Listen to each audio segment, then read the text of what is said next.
Red Dust, Chapter 1, Pacific Rim, International Conditions, 1890s and 1970s, by Chuang, from Chuang, Issue Number 2.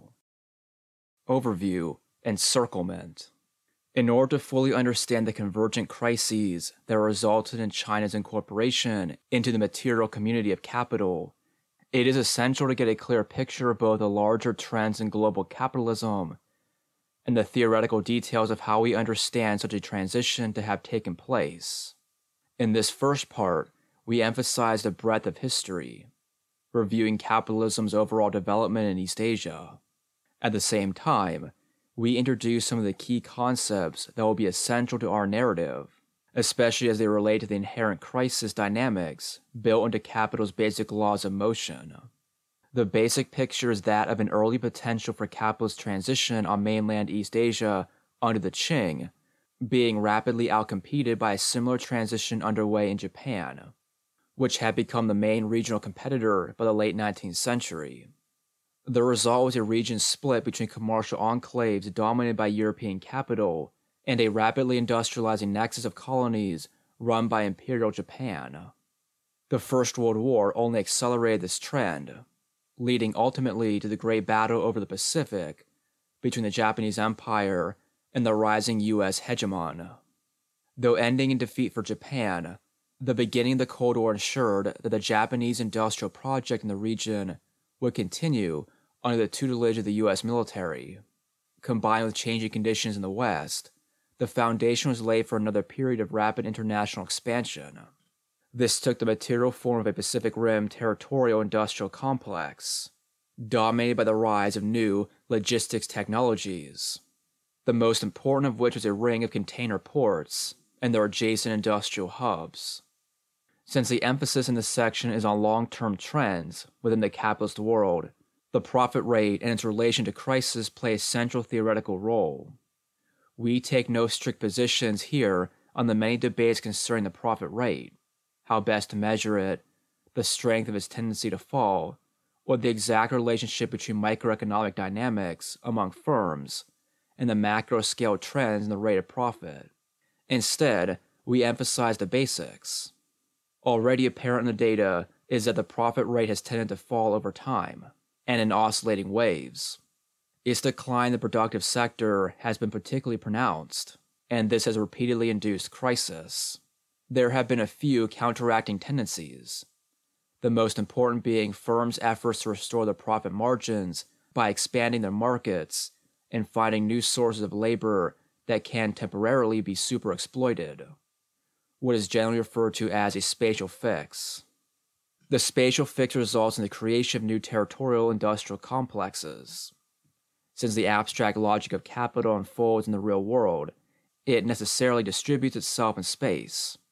Driven by the falling rate of profit, distinct blocks of fixed capital take shape.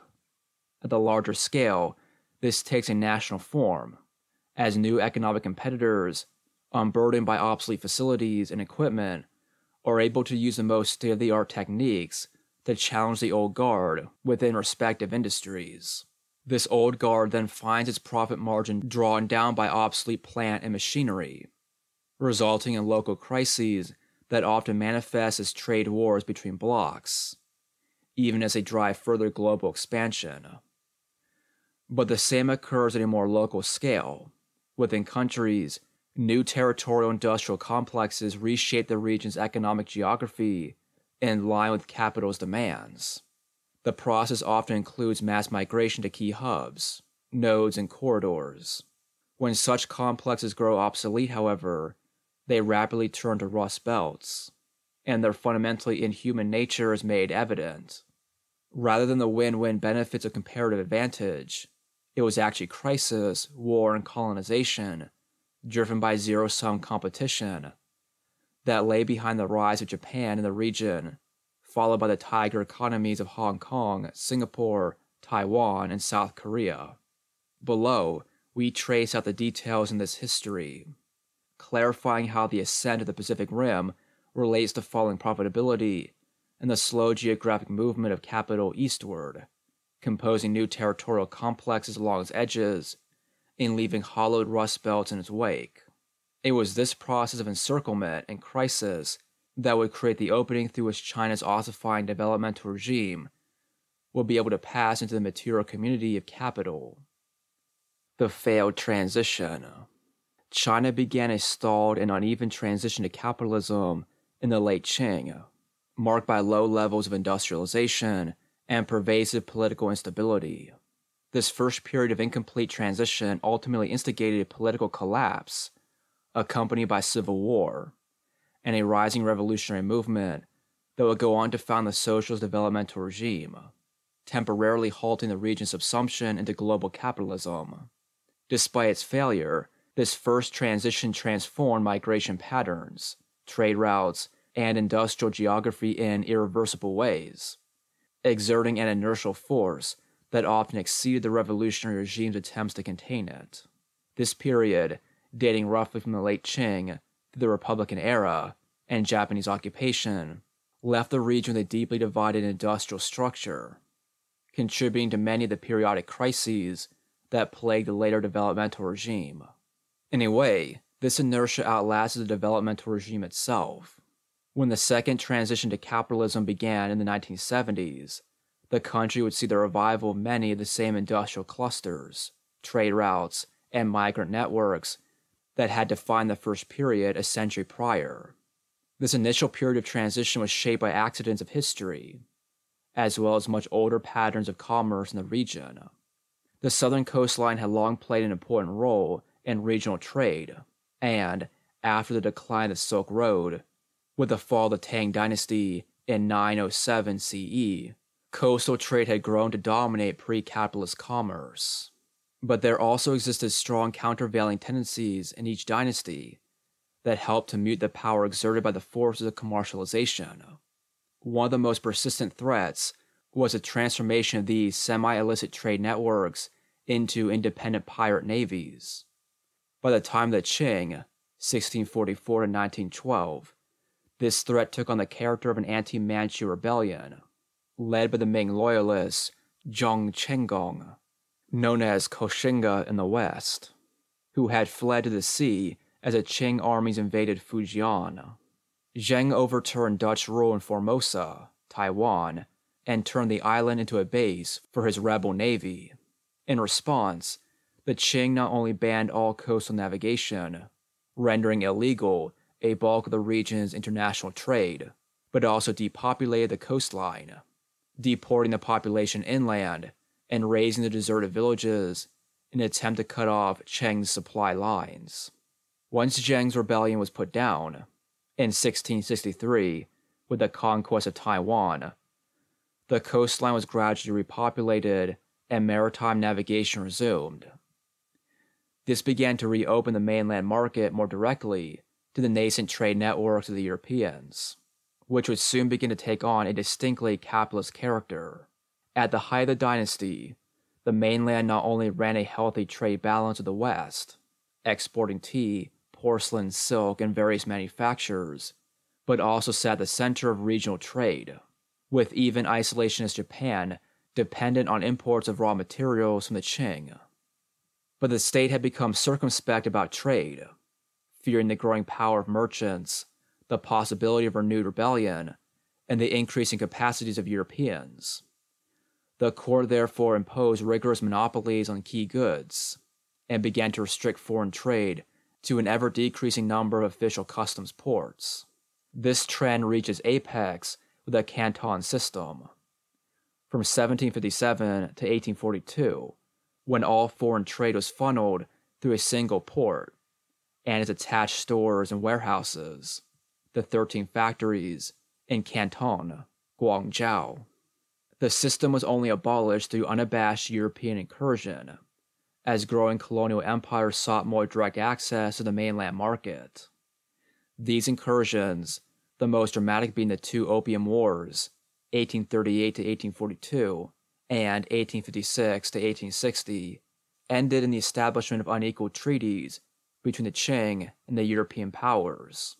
As part of these treaties, trade was opened again, concentrated in a series of treaty ports along the coastline. Larger and larger military defeats, accompanied by internal rebellions, would see the Qing crumble over the course of a century. Large waves of refugees pulsed out of the mainland in these years, feeding early capitalist industries' demand for labor, particularly in the Americas. At the same time, the domestic labor supply, as well as raw materials and land for agriculture, became increasingly attractive to European colonists and neighboring polities. Factory districts would be established in most of the major coastal cities, with Shanghai and Guangzhou playing particularly important roles. As they were slowly incorporated into the new global trade networks of industrial capitalism, such cities gained de facto autonomy from the Qing state, becoming important sites of modernization under subsequent warlord and republican rule. Meanwhile, sections of Shandong were essentially ceded to the Germans, who financed a number of new industrial enterprises nationwide. The region's early capitalist infrastructure was therefore largely in foreign hands, and the coastal cities are best understood as highly internationalized colonies, linked to domestic production networks that were dominated by European and Japanese capital, alongside the lucrative opium trade. By 1907, 84% of shipping, 34% of cotton spinning, and 100% of iron production were in foreign hands. Westerners controlled even vital strategic assets, owning no less than 93% of the railways. Even the handful of large domestically owned industrial conglomerates, such as the Hanyaping Coal and Iron Company, were entirely dependent on imported machinery and capital provided by German and Japanese financiers. By the interwar period, Shanghai had become a regional center for both commercial capital and the mainland's early labor movement, with Guangzhou, known as Red Canton, following close behind. But without the binding force of a strong domestic polity, these early sites of the capitalist transition were dominated by foreign capital or a particularly parasitic class of domestic capitalists acting as intermediaries and subcontractors for European and Japanese firms. The failure of the capitalist transition on the mainland was, then, not simply the result of the Qing suppression of commercial pressures, but also a product of the dictates of capitalist economic expansion in Europe, which drove the age of imperialism and thereby gave birth to the particularly violent regimes of plunder and exploitation established across the Pacific. It was the barefaced brutality of these regimes that, in turn, stoked the flames of the anti-imperialist rebellion that would ultimately halt the capitalist transition on the mainland. Nonetheless, the heritage left by the first failed transition would help to shape the character and geography of the second transition that followed the socialist era. Constructing East Asia. In Japan, by contrast, European pressure had resulted not in political collapse, but instead the Meiji Restoration, 1868 and 1912, which began a full-scale transition to capitalism, including massive industrialization and widespread reform of the political and social system. The success of Japan's reforms was made evident by the country's quick victory in the First Sino-Japanese War, 1894 to 1895, fought over the Korean Peninsula, at the time a tributary state of the Qing. The war pitted the modernized Japanese military against a dynasty that had long been the strongest regional power in Asia, with most predicting a rapid loss to the Japanese. But the Qing's most advanced military force, the Beiyang Army, proved no match against the invaders, who not only took the Korean Peninsula, but also the neighboring Liaodong Peninsula, launching invasions deep into the Qing homeland of Manchuria. At the end of the war, the Qing was forced to both cede influence over Korea and to sign the island of Taiwan over to the Japanese, despite intense local opposition. Japan invaded the island in 1895, fighting a war of occupation against guerrilla resistance forces for the next several years, and quelling a series of rebellions in the early 20th century. Victory in the Korean Peninsula and incursions into Manchuria were seen by neighboring imperialist forces in Russia and Germany, which held territory in Shandong, as a threat to their own prospects in the region. At the time, Japan responded with appeasement, ceding the Liaodong Peninsula, allowing the formation of a nominally independent Korean empire, and helping the Western powers crush the Boxer Rebellion in 1900. But tensions in the region soon led to the outbreak of the Russo-Japanese War, 1904 to 1905, resulting in another unexpected victory for the Japanese, this time over a major imperialist power. The peace treaty signed by the Russians was, however, still geared toward caution and appeasement. No substantial territory was ceded, and Russia was not forced to pay serious reparations. This result instigated widespread nationalist protests within Japan, signaling not only continuing popular opposition to Western colonialism in the region, but also the fusion of this anti-colonialism with Japan's own imperial project. Though Japan did not lay direct colonial claim to Korea or Manchuria in the peace treaty, Korea was named as a protectorate, and the Kwangtung Army, a semi-autonomous Japanese military, formed to oversee the region. The Kwangtung Army would soon become an effective occupying force, often intervening in local affairs without direct oversight. Meanwhile, reforms were gradually introduced into the Korean protectorate, each ceding more political and economic power to the Japanese, until in 1910, the territory was formally annexed by the empire. A similar series of events took place in Manchuria, with increasing economic influence followed by more and more direct military interventions against local warlords, resulting in the invasion of 1931 and the establishment of the Japanese puppet state Manchukuo. In Japan, this was all accompanied by rapidly growing domestic support for militarism, reaching its apex in the idea of a greater East Asian co-prosperity sphere, helmed by Japan, led by the Yamato race, and organized in a strict ethnic hierarchy. Through the basic logic of this imperial strategy and its cultural underpinnings in both racial pseudoscience and an indigenous form of racial civilizational discourse common to East Asia, Japanese imperialism cannot be reduced to its cultural components, nor can its roots be found in the authoritarian underpinnings of leftover feudal class fragments. The Japanese Empire was not a continuation of the tributary imperial states that had long dominated the region, but was instead a distinctly modern product of the Meiji Restoration's transition to capitalism, similar in character to the imperialist empires of the capitalist West. Within several decades, capitalist development in Japan had simultaneously resulted in saturation of the domestic market, the growth of a strong managerial military state, and the dominance of the economy by four major zaibatsu monopoly corporations. All these features facilitated the push for military and economic expansion along traditionally imperialist lines.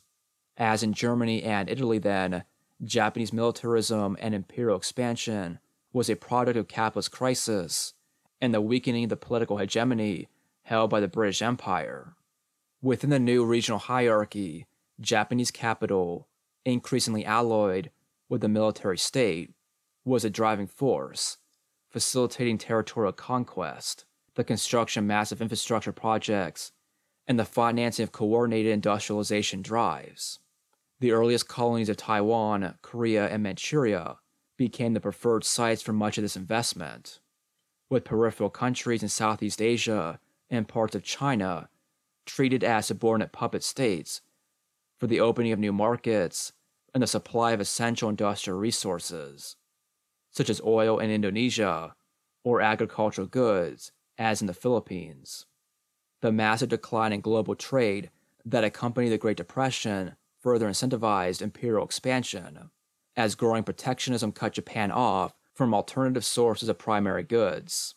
In the midst of this general decline, trade actually increased within the new yen bloc, formed by Japan, its colonies, and the various puppet states and weaker countries within the co-prosperity sphere. While exports to Japan had composed 20% of total exports in Taiwan in 1895, by the late 1930s, the number had grown to some 88%. Interregional trade was organized in a spoken wheel pattern, with Japan at its center and its colonies and subordinate trade partners encouraged to specialize their production in accord with Japanese interests, discouraged from trading directly with other countries within the region, and rewarded with varying degrees of Japanese infrastructural development. This hierarchy was ordered by perceived racial characteristics as much as simple geography, with cultural proximity to Japan reconceived as a measure of ethnic purity. The divisions within the trade bloc thereby encoded pseudoscientific theories of race and national origin into material differences between territories that had, up until that point, been relatively alike in terms of their productive output, levels of education, and susceptibility to disaster, invasion, and colonization, despite cultural differences. By conceptualizing East Asia as an organically hierarchical racial cultural continuum, united both by the historical adoption of the Chinese writing system and a particular Neo-Confucian idea of antiquity, the Japanese imperial project thereby constructed a recognizable region out of new circuits of capital.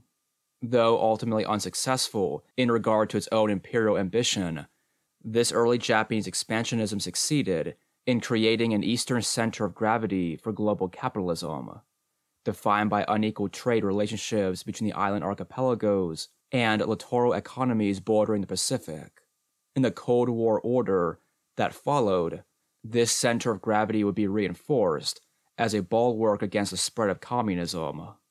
Capitalist East Asia would thereby slowly encircle China's post-war developmental regime, the pull of this new hub of accumulation helping to facilitate China's own ultimate transition to capitalism. Total wars. The rise of the far right in Japan was a product of distinctly capitalist dynamics, its character defined by a general crisis in profitability. The Japanese economy had undergone an unprecedented boom in the late 1910s, meeting demand in the West and expanding the space left by the waning influence of the war-stricken European empires. Between 1914 and 1919, real GNP grew at an average rate of 6.2%, although inflation increased apace. But this early boom was followed by an early crash, as growth began to stagnate in the 1920s, followed by a plummet in the Showa financial crisis of 1927. There have been several different methods used to measure the Japanese profit rate in this period, but all show a rapid decline moving into the 1920s, followed by either further decline or stagnation. The ratio of investment to GNP also drops over the same years, from a peak in the early 1920s to a period of stagnation over the later decade, followed by a plummet in the Showa Depression of 1930, caused by the global economic collapse. But since Japan had begun to face the reality of the crisis slightly earlier than other countries, it also established key financial reforms in the later 1920s that allowed for a more rapid recovery following the Showa Depression. Banks had been consolidated, and the state had already begun the process of stimulus spending. The Showa Depression, caused by both the global economic collapse and Japan's ill-timed return to the gold standard, was severe but brief. As early as the winter of 1931, Japan had begun what would later be known as the Takahashi economic policy, a period of Keynesian spending and controlled monetary depreciation helmed by Finance Minister Takahashi Korikyo. Fiscal stimulus was paired with a decoupling from the gold standard. First, the departure from the gold standard, then the stabilization of depreciation by pegging the exchange rate to the pound sterling, allowing for increased competitiveness due to a depreciated yen, and also making possible the construction of a yen bloc in East Asia. Between 1932 and 1936, when the Takahashi policy was in full effect, GNP growth returned to 6.1%, nearly as high as the boom years, and paired with much more moderate inflation. The ratio of investment to GNP recovered over the course of the 1930s, returning to its pre-crisis peak by the end of the decade. But while the Keynesian stimulus was able to pull the economy out of the worst of the Depression by increasing investment, expanding the state, and stabilizing the yen while retaining its competitiveness, its effects on the rate of profit were more marginal, stimulating only a slight recovery. This, alongside firms' continuing dependence on state spending, signals that the Japanese economy in the 1930s had not truly escaped the crisis. Instead, the decline in profitability had been met with an expansionary program similar to that soon undertaken by Germany and Italy, and later by the United States.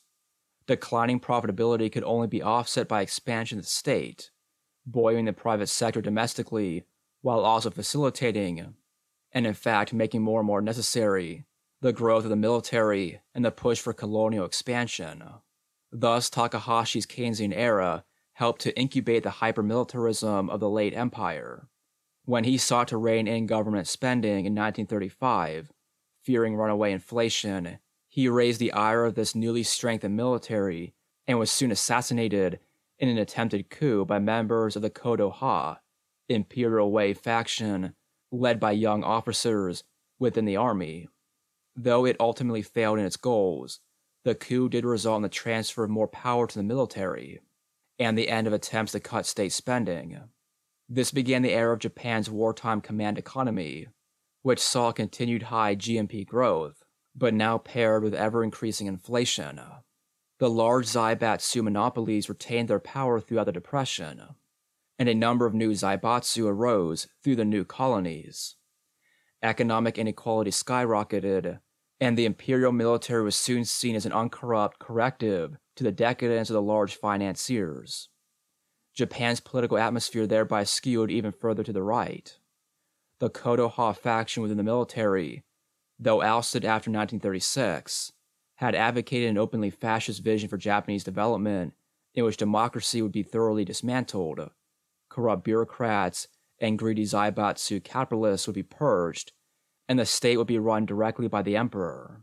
Their politics were founded on a mythic vision of returning to the organic hierarchies of pre-capitalist Japan, and they were therefore vigorously anti-communist, advocating an immediate preemptive invasion of the Soviet Union.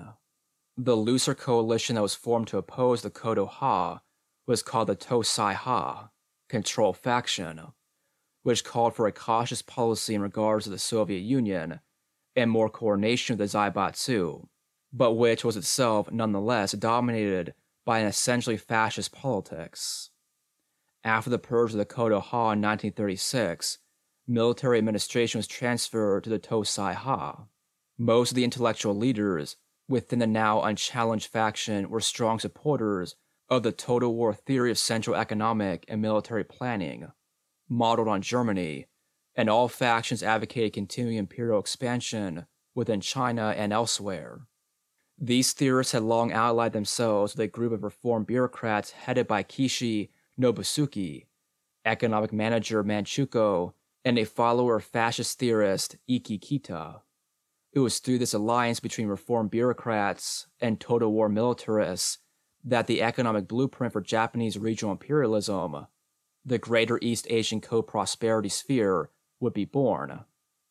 Experiments in industrial development and management within the sphere ranged from the heavily state-controlled command economy of Manchuria, favored by the militarists, to the more zaibatsu-friendly investment regimes at home and in some of the peripheral colonies, favored by the reformers. But all were guided by the firm belief in a totalitarian state driving colonial expansion. Each of the development programs undertaken by the Japanese state had a lasting influence on the region as a whole. In Sorghum and Steel, we explored how the large military command economy firms of Manchuria shaped the early industrial structure of the Chinese developmental regime. But it was the reform bureaucrats, led by Kishi and informed by the total war theories of the Tosai-Ha, who would play a central role in the construction of capitalist East Asia after the war. Following a brief period of post-war economic decline, under the U.S. occupation, Japan's economy began to revive with the Korean War, as U.S. policy decisively shifted in favor of strong economic development in the region as a bulwark against communism. In order to secure this economic growth, the U.S. restored power to many of the same figures who had led the country under the empire, including Kishi, by then a notorious war criminal. Released from prison, Kishi went on to found the Liberal Democratic Party, with the support of the U.S. He was elected as Prime Minister in 1957, and his administration subsequently received secret campaign funds from the CIA with the endorsement of President Eisenhower. As the first Japanese leader to visit the countries of Southeast Asia after the war, Kishi began to promote a plan for regional development that drew directly from his older vision for the co-prosperity sphere. With U.S. backing, he and his technocrats would now pursue their old economic policies under the auspices of a new anti-communist military bloc fighting a different kind of total war. The export of capital to the East. The United States itself had long had a colonial interest in the region, evident in its annexation of the Hawaiian Islands and the brutal occupation of the Philippines, both beginning in the late 1890s. This interest was driven by some of the same economic pressures as Japan's own colonial project, as an economy stagnating under the pressure of the top-heavy Gilded Age monopolies sought cheap sources of natural resources and new markets. Half a century later, with Japan defeated and China now within the socialist bloc, the U.S. secured its power across the remainder of the region. But its interests had undergone a fundamental shift. Partially, this was due to the new conditions imposed by the Cold War, with state-backed economic development programs seen as an integral piece of a larger strategy to contain the socialist bloc. But it was also a matter of a changed technical composition of production. The war had revived heavy industry in the U.S. from its Depression-era stagnation. At the same time, it had led to a massive upsurge in research and development, and created both the transmission mechanisms to introduce new inventions to the civilian economy, and the economic stability required to begin implementing a backlog of new technologies that had accrued in preceding decades of speculation and crisis. This included advances in aeronautics, petrochemicals, fertilizers, power generation, and automobiles. Meanwhile, wartime logistics networks began to be systematically transferred to civilian use, building the trade networks that would soon undergird the Pacific Rim economy. As more U.S. firms moved farther up the production chain, the producers' goods industries that had been stimulated by the wartime boom sought new markets for the export of capital goods, rather than the consumer goods that had dominated U.S. trade with imperial territories like the Philippines. But while consumer goods exports required little more than the opening of foreign markets, the export of capital goods, particularly for heavy industries, required that the importing economies be undertaking large-scale structural development drives. The U.S. therefore found both political and economic interest in facilitating the rise of dictators to oversee capitalist developmental states in the Asia-Pacific for much the same reason that it cultivated the Marshall Plan and subsequent welfare states in Europe.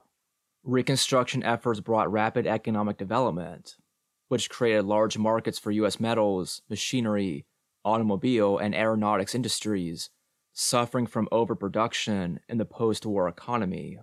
Centuries of violent colonization had already created the scaffolding for a truly global capitalist system, and the hard work of imperial influence could now be largely managed through a combination of market influence and military policing.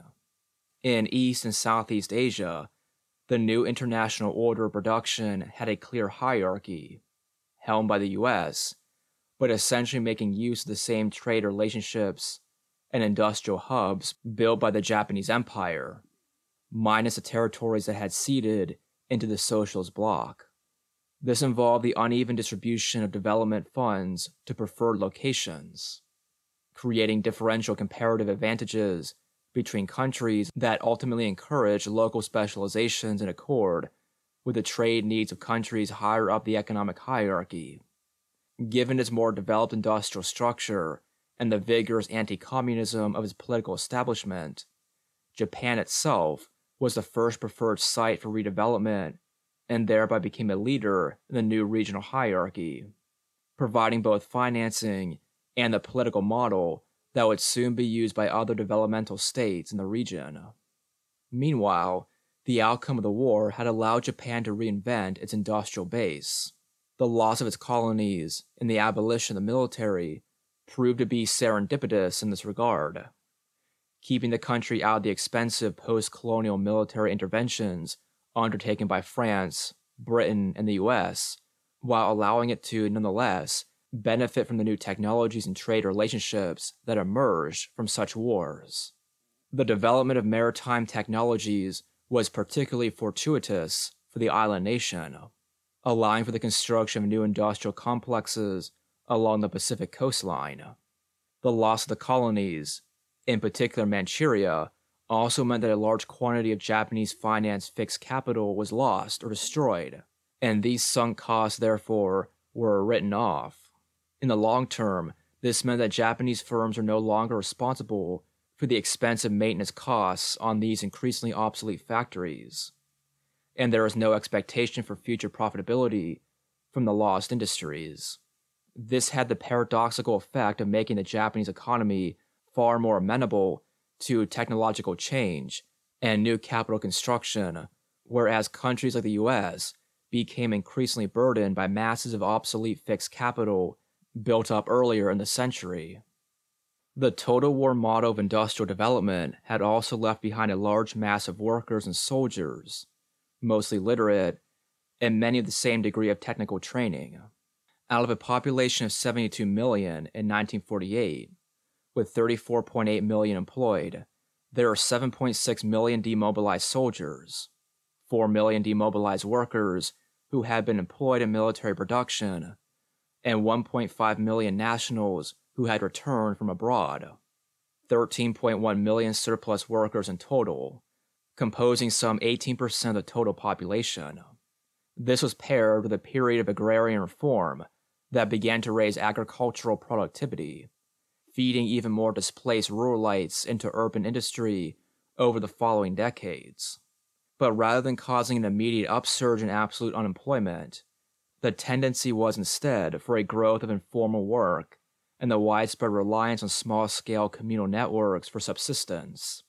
In 1950, the self-employed, peasants, and family workers composed some 60.6% of the Japanese workforce, with formal wage workers making up the remainder. There was thus a massive latent surplus population that could be tapped as a source of cheap labor, and over the course of the following decades, it would provide the basis for rapid growth in Japanese industry.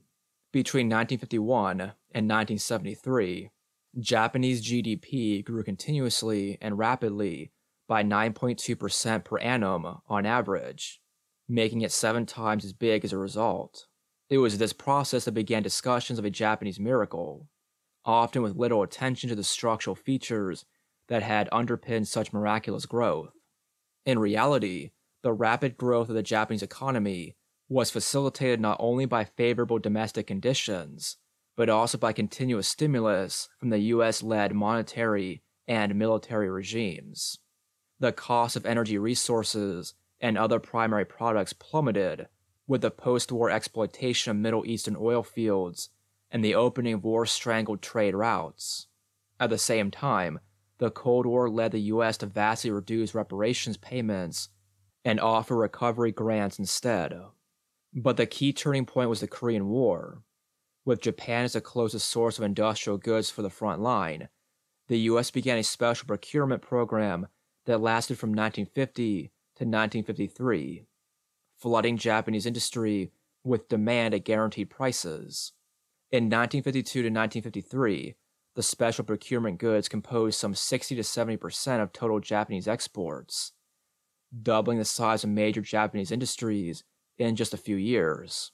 This experience proved Japan's capacity as both a regional economic leader and a politically sound partner in the global effort to contain the socialist bloc.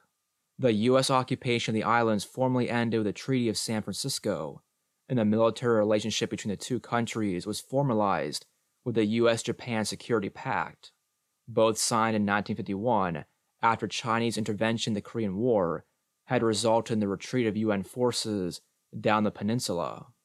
After the Korean War, the economic blocs of the early 20th century slowly gave way. with the volume of world trade increasing at 7.6% a year on average between 1955 and 1970. In Japan, this provided a market for exports, the profit from which went to pay for essential imports, including both raw materials and the numerous state-of-the-art capital goods made available by the U.S. Meanwhile, the Bretton Woods monetary system had pegged the dollar to the yen at a fixed exchange rate, encouraging domestic industrial growth in the 1950s, and then making Japanese manufacturing extremely competitive in the world market beginning in the 1960s, after capital goods imports had begun to increase the productivity of Japanese manufacturing. The result was that the profit rate of Japanese industry skyrocketed in this period, with a particularly pronounced peak reached in manufacturing in the late 1960s. The domestic market grew alongside international demand for Japanese goods. This caused a consumption boom among Japanese workers, particularly the better-paid workers in core industries, whose lifetime employment guarantees were the result of labor militancy in the late 1940s, including the widespread adoption of automobiles and home appliances. At the same time, global markets were gradually flooded with Japanese manufacturers, beginning with the textiles and basic industrial goods, then machinery and electronics. Between 1957 and 1973, the Japanese share of all exports of manufactured goods in the world market increased from 5.5% to 11.5%, and domestic private investment in fixed capital, here plant and equipment, increased at an annual average of 22% between 1956 and 1973, financed by both a stock of industrial profits and rapidly rising shares of personal savings funneled through banks offering zero or negative real rates of interest on deposits. Continuous public spending on industrial infrastructure was therefore paired with financial overlending to industrial firms to create the conditions for a truly remarkable expansion of fixed capital. This was the period in which the ratio of investment to GNP in Japan would reach its all-time peak. Both gross domestic fixed capital formation and specifically non-residential investment had hovered around 12% of GNP in 1950. By the time the ratio peaked between 1970 and 1975, gross fixed capital formation was just under 35% of GNP, while non-residential investment sat just under 25%. The decoupling of the two signaling the very beginnings of the rise of the real estate bubble that would later contribute to the catastrophic collapse of the first of Asia's miracle economies. Stagnation. Theorists have given many names to the long period of stagnant growth that overtook the core economies after the end of the post-war boom. Some, such as the Japanese Marxist Makoto Ito, characterize it as a new Great Depression. Others designate it a long depression marked by sluggish growth rather than spectacular collapse, comparable to the first Great Depression in 1873. Many have simply referred to it in descriptive terms as a period of persistent stagnation, or a long downturn. Regardless of the name, both the GDP growth and profit rates in many of the core economies had begun to decline as early as the 1960s, with the U.S. manufacturing profit rate reaching a post-war peak in the middle of that decade. In Japan, both the national and manufacturing profit rates reached their peak sometime between the mid-1960s and 1970. The slowdown didn't hit all economies at once, though, nor did it affect them equally. The post-war boom itself had been uneven, leaving high GDP nations burdened early on with expensive, increasingly obsolete stocks of fixed capital that discouraged the incentive for new domestic investment, even while they are not yet so unprofitable as to be viably cleared through large-scale layoffs and factory closures. The result was that much of the long boom was in fact sustained by growth in the later developing economies, encompassing reconstruction efforts in Europe and the post-war growth of Japan. When these growth spurts began to hit their initial limits, the stagnation that had already begun in the largest core economies could no longer be offset by growth in international trade. After this point, Both the pre-war core economies and the later developing economies of the post-war period, now also effectively core countries, not only saw persistent stagnation in growth and falling profit rates, but also found themselves competing for a shrinking share of global accumulation. This resulted in rising unemployment, public fiscal crises, and the unusual phenomenon of stagflation, all worsened by an oil crisis and ever more expensive military expenditures. At the global level, international industrial competition took the form of a rapid sequence of back and forth recessionary cycles. With growth slowed, the share of total value that could be captured by different national economies shrank, and these cycles would therefore increasingly take on the character of zero-sum trade wars or currency wars between the US and its competitors. Each phase in the cycle was therefore spurred by key geopolitical changes in international currency and tariff systems. At the same time, the overall character of the competition was determined by the opening of new industrial hubs for labor-intensive production, each of which provided a short-term spatial fix for the problem of low profitability, while also creating new potential competitors in the long term. 2 years were particularly important: 1971, which saw the beginning of the departure of the US from the gold standard and the Bretton Woods system of pegged exchange rates, and 1985, in which the Plaza Accord was signed, increasing the value of the Japanese yen and German mark and devaluing the dollar. It's important to remember, however, that policy decisions do not and cannot fundamentally create or ameliorate crises within capitalism. They can only push it in various directions, or at best, delay it somewhat, and thereby make the crash worse when it does happen. Geopolitics is the attendant of the material community, not its master.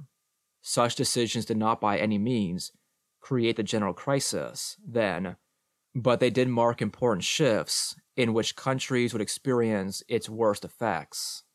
The end of the Bretton Woods system made exchange rates more volatile and initially decreased in the competitiveness of U.S. manufacturing, which stimulated export-led growth elsewhere throughout the 1970s. This shifted the trade balance of the U.S., and both inflation and unemployment grew rapidly, the latter reaching above 9% in 1982 and 1983. Japan, meanwhile, confronted the initial phase of the crisis with massive government spending and the expansion of exports. The U.S. budget deficit in the late 1970s and early 1980s was thereby largely financed with a Japanese surplus, and the growth in both public and private debt in the U.S. provided the market for Japanese goods. The result was the extraordinary spectacle of Japanese financiers providing the credit required by the U.S. government to finance its budget deficits in order to subsidize the continuing growth of Japanese exports. In the U.S., manufacturing exports collapsed between 1980 and 1985, growing at just 1% per year. Imports grew at 15% per year over the same period, with imports from Japan increasing from 12.5% of the total in 1980 to 22.2% by 1986. But despite this stimulus to Japanese exports, the manufacturing profit rate never recovered to its pre-crisis peak, instead reaching a lower peak in the early to mid-1980s before plummeting again in the latter part of the decade after the signing of the Plaza Accord. Meanwhile, the general profit rate simply did not recover, instead stagnating until its next precipitous decline in 1990. For the U.S., manufacturing's fortunes were briefly revived by the 1985 Plaza Accord, which increased the value of the Japanese yen and German mark and devalued the dollar. U.S. manufacturing became temporarily more competitive in the global market, but the new system wreaked havoc elsewhere. In the midst of general stagnation, global manufacturing trade was becoming more and more a zero-sum game, in which gains in one country occurred at the expense of others. Japan's average annual change in GDP was halved from 10.2% in 1960 to 1969 to 5.2% in the 1970s and 4.6% in the 1980s. The unemployment rate in Germany grew from an average of 0.8% in the 1960s to 2.05% in the 1970s, 5.8% in the 80s, and above 8% in the 1990s. Following the broader trend in Europe, in Japan, the unemployment rate was kept lower by statistical underreporting. The rapid growth of the tertiary sector and significant outlays by both the state and large firms to retain workers who would have otherwise been laid off. In contrast, the U.S. saw unemployment halved from over 9% in 1982 to 83 to as low as 5% in the later 1980s and 4% in the later 1990s. While the Plaza Accord by no means caused a crisis in Japan, it did show that the country had never quite escaped the strain of overproduction that had first led to the collapse of the profit rate in the early 1970s. The limits to accumulation were met with an influx of new, state-led investment poured into an already overinvested productive regime.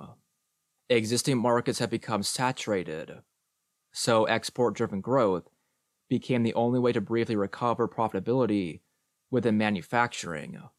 Outside manufacturing, however, the only outlet for surplus capital was an increase in speculation led by the proliferation of obscure financial techniques, Xi-tech, and Keynesian infrastructural projects. Meanwhile, in order to keep profits from dropping further, wages were suppressed. When the Plaza Accords devalued the US dollar in 1985, the price of the yen soared, and Japan's export-oriented production was severely restrained. While the U.S. underwent its own brief industrial recovery, Japanese firms were left with no choice but to direct more and more idle capital to Xi-tech speculation, while also pouring money into global real estate markets and expanding production facilities overseas in order to exploit the cheaper currency rates elsewhere in Asia, many pegged to the dollar. Domestically, this resulted in an unprecedented boom in the stock market, an influx of foreign speculative capital into the yen, and a massive bubble in asset prices. The outcome was a definitive collapse of the miracle economy into the crisis of the early 1990s, decisively shattering the hope held by many economists that Japan was an ascendant hegemonic power somehow immune to the basic laws of capitalist production. The Flying Geese.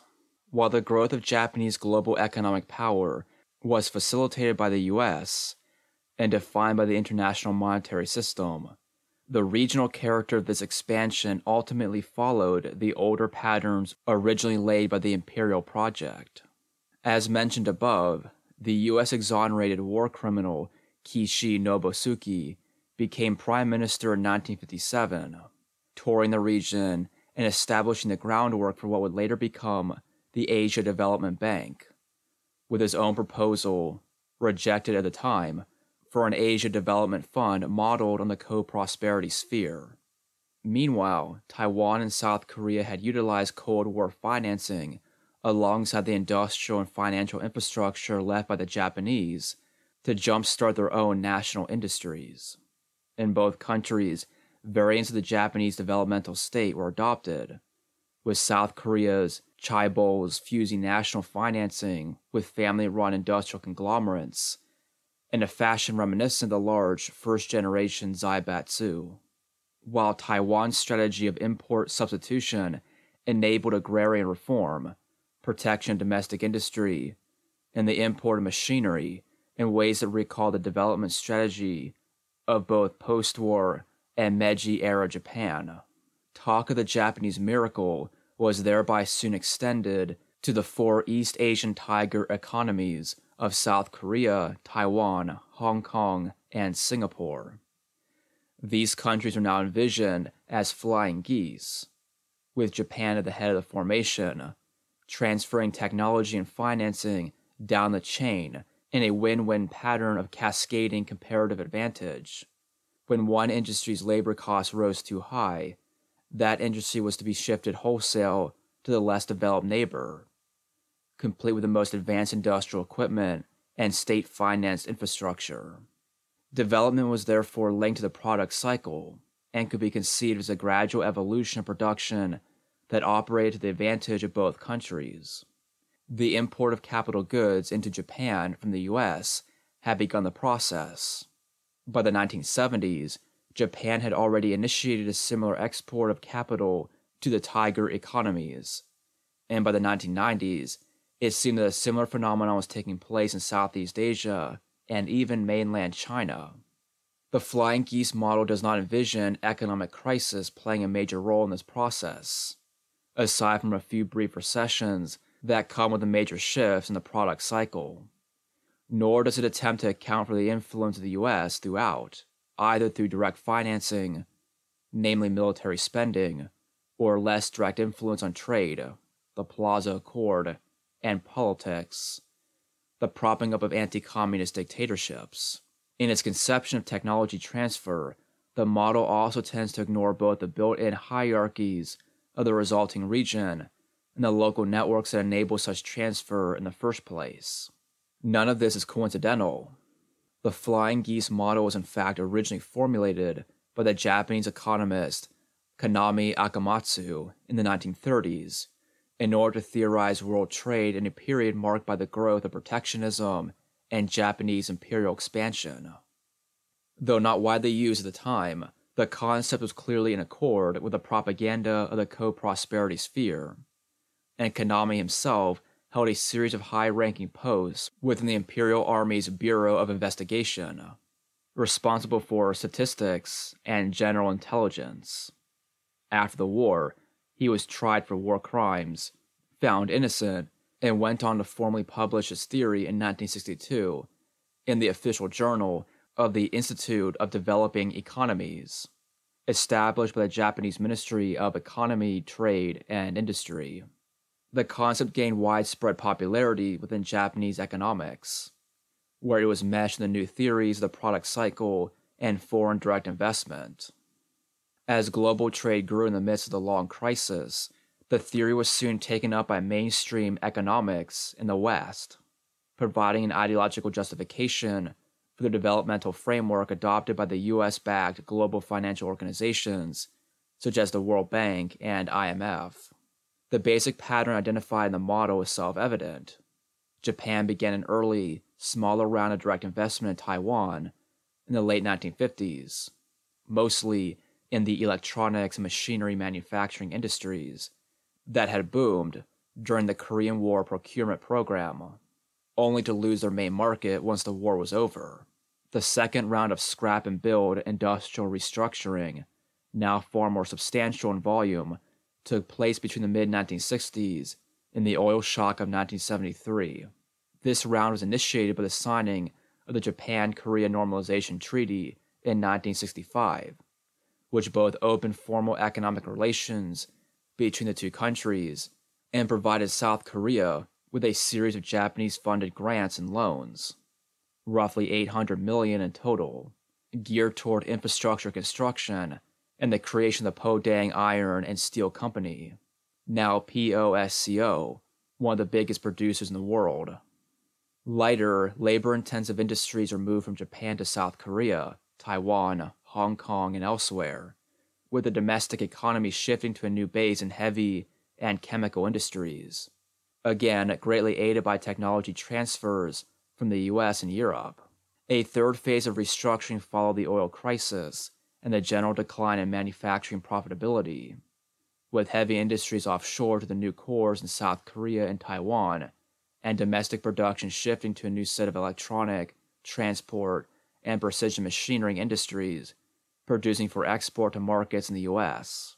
The result of this third phase was not only export-oriented production in Japan, leading to a trade surplus of the US, then, but also an unprecedented explosion in the size and scale of Japanese-originated direct investment.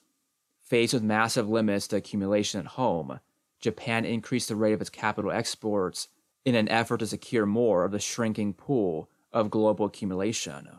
The annual growth rate of Japanese foreign direct investment was 28.1% between 1970 and 1982, and by 1984, Japan held a share of 17.8% of the total world annual direct investment. even greater than the share of the U.S. The cumulative total value of its overseas investment between 1951 and 1986 was some $106 billion, with the largest share actually pouring into markets in North America, primarily bonds, securities, real estate, and high-tech production, followed by investments in Asia and Latin America. After the signing of the Plaza Accord, this trend was only intensified. Between 1986 and 1989, Japanese FDI grew more than 50% annually, with an annual outflow of around $48 billion. Official development assistance, such as the grants awarded to South Korea, also grew in the same period, rising from $1 billion in 1973 to $7.45 billion in 1987, roughly 70% of this going to other countries in Asia. A large portion in the form of loans, often originally intended as war reparations. But these trade transfers did not happen in a vacuum. Within Japan, they were a response to overproduction, demographic limits, and the declining profit rates that followed. Each cycle of restructuring was preceded by a decline in the net profit rate of manufacturing. In 1960 to 1965, 1970 to 1975, and the late 1980s onwards, and each trough was preceded by overproduction in the core industries and the reaching of key demographic limits. The textile industries, for instance, had been founded in the rapid expansion of the female workforce, but by the mid-1960s, this labor surplus was reaching its limits, and combined with inflationary pressures, women's wages began to rise. By the end of the 1960s, the remaining pools of cheap, underemployed rural labor had begun to shrink precipitously, and between 1970 and 1973, nominal wages in manufacturing rose some 63%. For the first time in the entire history of over a century of Japanese capitalist development, capital accumulation became excessive in relation to the limited supply of labor power. With an extremely low immigration rate, Japan would from this point on begin to experience a rapidly diminishing demographic dividend, ultimately resulting in today's severe demographic crisis. The shadow play. Through decades of continual promotion in developmental policy and popular economics, the idea of the flying geese has today become common sense. Its origin in one of the 20th century's most brutal colonial regimes is conveniently forgotten, and trade transfers according to comparative advantage are simply presumed to be the necessary spark for developmental programs in poor countries. But flying geese are best seen from a distance, the ideal vantage point a world apart from the phenomenon itself, in the comfortable Westminster offices of The Economist, or the echoing halls of the United Nations building in New York, built on a plot of land donated by the Rockefellers. At such distance, the distinct V-shape of East Asian development could not appear clearer, and the only worthwhile activity for observers has long been a game of petty speculation, a goose race of sorts, in which investors place bets in currency and real estate markets on which nations might be the next to ascend in formation. But if one looks closer, the flying geese grow thin and transparent. In fact, they appear not to be living creatures at all, but instead the paper and leather cutouts used in the region's traditional shadow puppetry. And like any good shadow play, the story they tell is a mythic one, projected onto a frail screen for a clapping audience. Behind the screen, however, lie the paper geese, the puppeteer, and the fire of torches. When a hole is poked through the paper, what appears to the audience is little more than a void in the otherwise sensible world of the play. It seems to make no sense to claim that the East Asian miracles are anything short of miraculous, or that their pattern is not providential. But peering through this void, one can begin to see the strings that connect the paper geese. All the countries that were most favored in the process of capital transfer were also those that had played important roles in the former Japanese Empire and continued to do so within the contemporary U.S. military complex. The V-shape of the formation was, in fact, a political hierarchy imposed in the Pacific Rim by a military force, its shape and composition ultimately defined by the imperatives of the Cold War, and the strings connecting the puppets lead back to the hands of the puppeteer. After World War II, the U.S. controlled half the globe's manufacturing capacity, electrical power, and monetary reserves, owned 2/3 of its gold stocks, and produced 2/3 of its oil. And within only a few years of the war's end, it also controlled 48% of world trade. U.S. interests in the region were aimed at preserving this economic and political hegemony, something openly acknowledged by George F. Kennan of the State Department, author of The Strategy to Contain the Spread of Socialism. Kennan argued that since the U.S. had about 50% of the world's wealth, but only 6.3% of its population, the country's international policy needed to be guided by the imperative to maintain this position of disparity. It would be easy enough to stop here, pointing a finger at the conspiratorial machinations of geopolitics, as if the U.S. itself had been unveiled as the grinning puppeteer behind it all. This is the sum of a purely anti-imperialist politics, which satisfies itself with any and all opposition to U.S. power as a sufficient anti-capitalism. Such analysis, however, stops at the mere hands of the puppeteer, without gazing on the body. The truth is far more monstrous. Puncture the screen of mulberry paper, and the play continues, even as a void opens at its edge. Peer into this void, and the life of the story is reduced to artifice. Its mythic romance not little more than politely veiled epics of blood and conquest.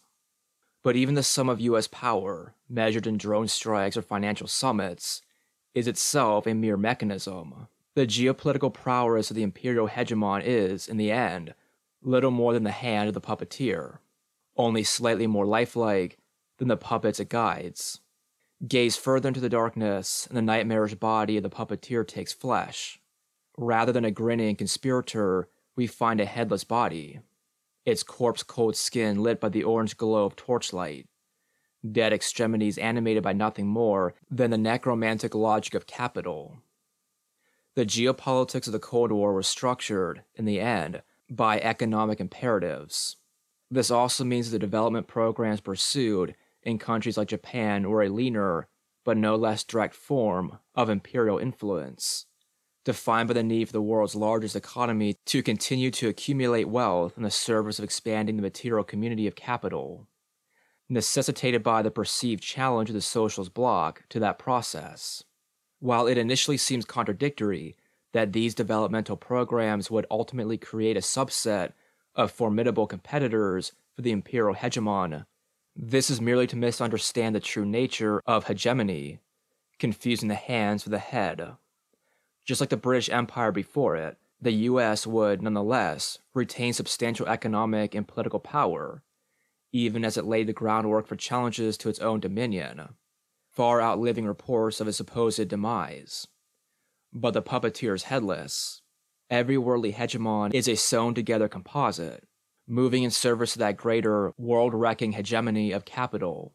Future developmental drives were therefore defined by their proximity to U.S. political power, now facilitated by Japanese financing. In the same way that Japanese industry had been catapulted into the forefront of global production by the Korean War procurement program, industrial development in Taiwan and Hong Kong would be shaped by the military containment of the Chinese mainland. After the CCP won the Civil War, the Kuomintang (GMD) government fled to Taiwan, where it established a military dictatorship with the U.S. backing. With the Korean War and two crises in the Taiwan Strait over the course of the 1950s, Taiwan was an active front in the early years of the Cold War. The U.S. not only began continuous patrols of the Taiwan Strait, but also poured funds into Taiwan to stabilize Chiang Kai-shek's dictatorship. This funding was already substantial in the immediate post-war years, but skyrocketed during the Korean War, with military assistance composing a growing portion. One paper goose followed another. Hong Kong, much smaller and still a British colony, nonetheless also received $27 million between 1953 and 1961 from U.S. aid. Similar funds for South Korea between 1953 and 1961 amounted to more than $4 billion. Then, in 1963, the rise of Park Chung-hee's U.S.-friendly dictatorship sparked a burst of industrial buildup not seen since Japanese colonization, itself mimicking Japanese procurement-driven industrialization, but now driven by military demand during the Second Indochina War. 50,000 South Korean soldiers were deployed into central Vietnam by 1967, paid some 22 times the regular pay they would have received at home. This not only helped to funnel wages back into the Korean economy, but also established a basis for wartime procurement contracts on the part of the Korean chaebol firms. Some of these contracts were for the simple procurement of goods, but many were also for infrastructural projects in Southeast Asia that supported the Greater War effort. Hyundai was contracted to build a series of landing strips, as well as the entire Pattani-Narathiwat Highway in southern Thailand, for example, receiving both U.S. funding and important training from the U.S. Army Corps of Engineers. All of this allowed the firm to vastly expand the scope of its projects after the war was over, including a series of construction contracts in Guam and Saudi Arabia. In sum, the offshore procurement contracts for Korean construction firms averaged just over $20 million per year in 1966 dollars between 1966 and 1969, peaking again at some $17 million per year in 1979 to 1985, when Korean chaebol secured U.S.-backed contracts in the Middle East. From 1964 to 1969, combined military assistance and offshore procurement composed between 30 and 60% of gross capital formation in South Korea, far more than any other country in the region. There is nothing organic about its rise, and the success of its industrialization program cannot be accounted for merely in terms of market demand. This is apparent if we compare the case of South Korea with the conditions of the Philippines in the same period. Both were at roughly equal developmental levels in the 1950s, and both had previously been conquered by the Japanese and yoked into the co-prosperity sphere. But they had not been equal players in the Japanese imperial scheme. Preference had been given to the earlier conquered Korean colony. The lower position of the Philippines justified in the racial pseudoscience of the time. Then, after the war, the lower priority of the Philippines for U.S. interests meant that the country never successfully instituted the wide-ranging land reforms seen in Japan, South Korea, and Taiwan. This created instability at the core of the newly ascendant Marcos regime. Certainly friendly to the U.S., but never considered to be as reliable an ally as Park, Chiang Kai-shek, or Kishi. Despite requests on the part of the regime for offshore procurement contracts similar to those received by Japan and South Korea, the Philippines refused to send combat troops for fear of the domestic response. Already wary of the new government's commitment to U.S. interests, and fearful of its ongoing internal revolts, stemming from the failure to implement land reform, the Johnson administration dismissed Marcos' petitions for industrial contracts. The bulk of the contracts awarded to Asian countries, therefore, went to South Korea, with a smaller set awarded to Thailand, which deployed 11,000 troops over the course of the war. The sheer bulk of investment, combined with the technical training and field experience awarded to South Korean firms, was therefore an integral part of the country's rapid ascent. Its peak GDP growth rate, 14.5% in 1969 and 14.82% in 1973, even surpassed Japan's during the height of its post-war boom. The spike in its rate of profit also exceeded that of Japan, and displayed a clear correlation with wartime development, peaking first in the later 1960s, declining alongside the trend in offshore procurement contracts, and then peaking again in the 1970s as the firm's wartime experience was put to use at home. South Korea's status as the next flying goose in the formation was little more than a shadow play. The tiger economies, like Japan before them, were little more than puppets elevated on the strings of political patronage and hefty procurement contracts. The formation of East Asia as a distinct economic region, therefore, had inherent political and economic hierarchies built into its structure from the beginning. But the ultimate shape of the region cannot be understood as merely serving U.S. political interests. Instead, the restructuring of the entire Pacific Rim was simply one of the theaters of the general expansion of the material community of capital. Logistics. The next wave of economic booms in the region, beginning with the East Asian tigers and soon spreading to Thailand, Malaysia, and Indonesia, were deeply dependent on both the continuing war in mainland Southeast Asia and the desperate attempts on the part of Western and Japanese firms to regain profitability in the midst of the long stagnation. As Japan's profit rate declined, continued accumulation could be ensured only by the export of capital to the handful of newly industrializing countries favored by U.S. political interests.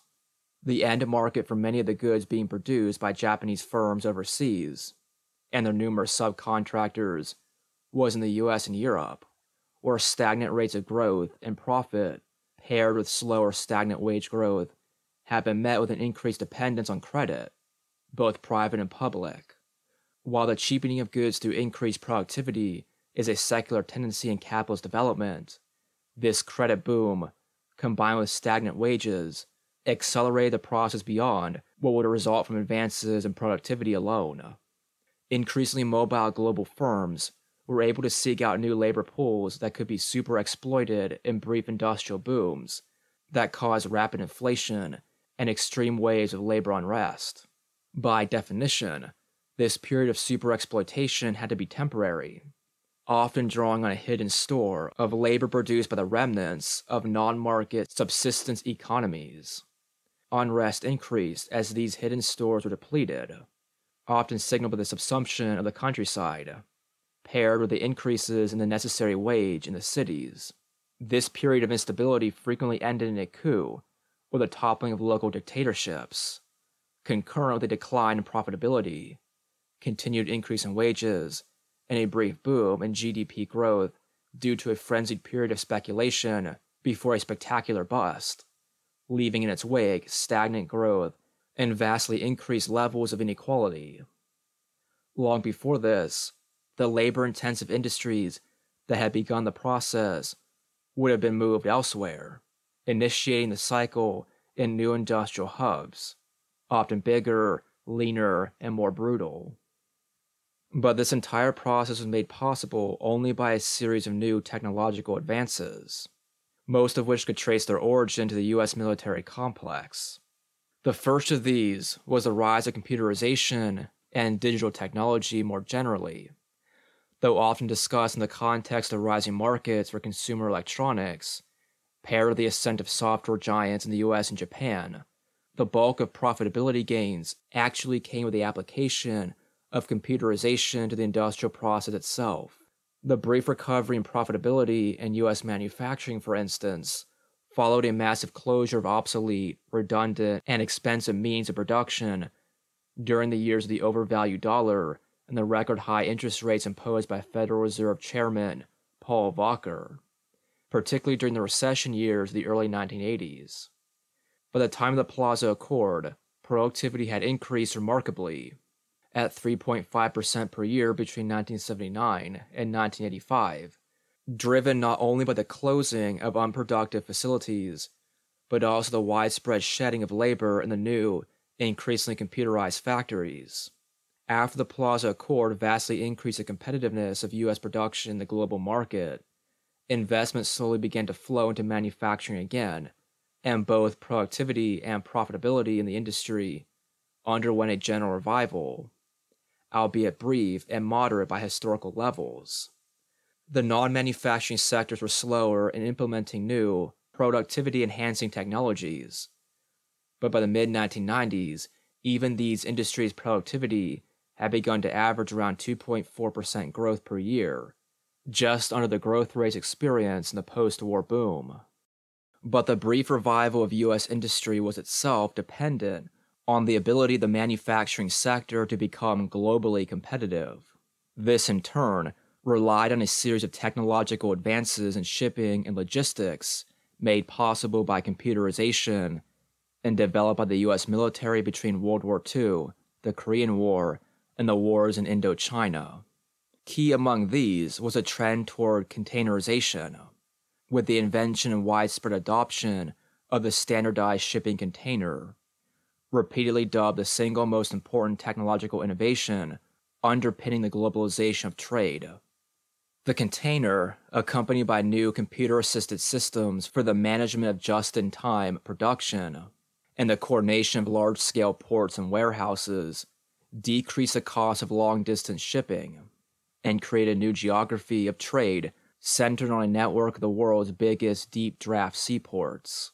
In this context, the Pacific Rim network took on an entirely new importance in both Asia and the U.S., with intramodal ocean to rail to truck networks supplanting, though not entirely replacing, the short-run coastal and inland river and rail trade that had driven domestic growth in both sides of the Pacific in previous eras. Smaller ports up and down the coastline were slowly starved of revenue, turning a number of minor coastal cities in the US and Canada into maritime rust belts. Today, 9 of the top 10 busiest container shipping ports are all in Pacific Rim countries, with 6 in mainland China. But the earliest major container ports were located in Japan's post-war Pacific Coast industrial complexes, and later, in the port cities of the East Asian Tigers. Nippon Container Terminals opened a facility in the port of Tokyo in 1967, making the port among the first to handle container shipping. By the 1970s, the port of Kobe, in the Osaka metropolitan complex, would become the busiest container port in the world, supplanted in the 80s and 90s by competition from the ports in Hong Kong, Singapore, and Busan, and then after the millennium by a series of ports along the Chinese coastline. In North America, the largest ports thrived even as their smaller, non-containerized counterparts were slowly starved into non-existence. By the early 1970s, the ports of Long Beach and Los Angeles had begun to grow to particularly gigantic proportions. The port of Oakland had replaced the port of San Francisco, and shipping along the Columbia River in the Pacific Northwest was overshadowed by trade through ports in Longview, Tacoma, and Seattle. The importance of this cannot be exaggerated. Without this coastal rim of shipping infrastructure, China could never have even begun its transformation into a global manufacturing hub. Though a necessity, the geography of this logistics complex was not accidental, and the centrality of the U.S. military in this process is undeniable. Containerization, and the logistics revolution more broadly, began as an experiment in military procurement. The initial concepts created in World War II, the infrastructure established in the Korean War, and the early Pacific Rim supply chains developed in Vietnam. The involvement of Japan and then Korea in U.S. offshore procurement programs meant that these economies' early industrial booms not only benefited from an injection of capital, but were also built from the ground up in a fashion fitting the demands of global trade. Japanese firms used this to their advantage, fusing rapid, made-to-order production with efficient distribution via their coastal industrial complexes, in the first experiments with just-in-time production. These supply chains link with U.S. consumer markets through long-distance container shipping, with the ports of Long Beach, for example, becoming the Western distribution center for Toyota as early as the 1970s, while Korean chaebols like Hyundai grew rapidly by securing U.S. military construction contracts. Firms such as Hanjin supplied the U.S. with land, sea, and air transportation services. This gave Hanjin some of the earliest experience with intramodal container shipping, and later, the building of container ships, allowing the chaebol to boom into one of the world's largest container carriers until its bankruptcy in 2017.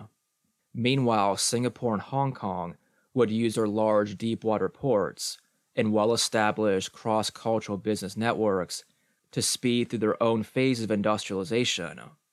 Both city-states offshored their own production facilities relatively quickly, to Malaysia and mainland China respectively, developing into global capitals of administration, logistics, and finance. Hong Kong in particular would soon play a key role in the transit of capital into mainland China and the export of goods from Shenzhen and other special economic zones. The logistics revolution itself, attending the rise of global trade was very much a product of the long downturn in global profitability. The development of the Pacific Rim both facilitated the relocation of production to areas with untapped, super-exploitable pools of cheap labor and intensified capital's rate of turnover. Both features have helped to offset the tendency of the rate of profit to fall.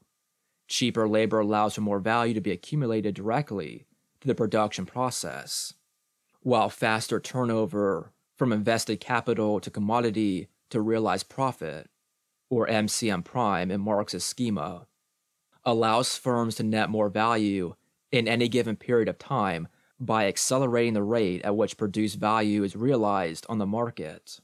Combined with technological advances in production itself, these features slowed and even partially reversed the global decline in the rate of profit, at least for a time. Locally, they also facilitated the rapid rise in the growth rates and national profit rates for a few countries, mostly in the Pacific Rim.